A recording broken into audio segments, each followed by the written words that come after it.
Home loan लेना किसी दंगल लड़ने से कम नहीं है। जब आप लोअर इंटरेस्ट रेट और ईएमआई के दाव चलते हैं, तो वो चुपके से आपको higher processing fees, stamp duty और इंश्योरेंस चिपका देते हैं। दरअसल वो आपसे हमेशा 2 कदम आगे रहते, बट फिकर नॉट, आपका भाई आपके साथ कुछ गलत नहीं होने देगा। प्रोसेसिंग फीस नेगोशिएबल होती है। It can be as low as 0.3%। दरअसल प्रोसेसिंग फीस के अंदर 0.6% तो एजेंट का कमीशन होता है। तो अगर आप लोन के लिए डायरेक्ट अप्लाई कर रहे हो बिना किसी एजेंट के, तो ये 0.6% से 0.7% नेगोशिएबल है। एडवांस ईएमआई, बैंक आजकल लोन प्रोसेस करते टाइम 2 से 3 EMI as in security deposit रख लेती है और बैलेंस अमाउंट ही आपको डिसबर्स करती है। लेकिन जब इंटरेस्ट लगाती है तो पूरी अमाउंट पे लगाती है।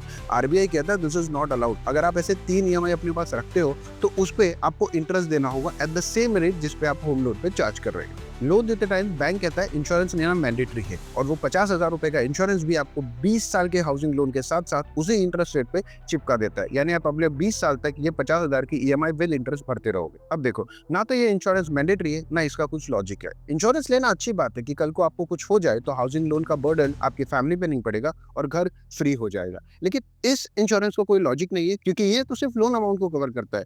यानी जैसे जैसे आप ईएमआई चुकाते जाओगे, इसका कवर कम होता जाएगा। इससे बेटर तो ये है कि आप एक इंडिपेंडेंट इंश्योरेंस ले लो। आपकी एनुअल इनकम से 15 से 20 टाइम्स के कोई इंश्योरेंस ले लो, और अगर आप यंग एज में इंश्योरेंस लेते हो तो 1 करोड़ तक का कवर सिर्फ 800 रुपीज पर मंथ में इजीली मिल जाता है। अगर कोई होम लोन ले रहा है तो उनके साथ ये शेयर जरूर करिए। Thank you.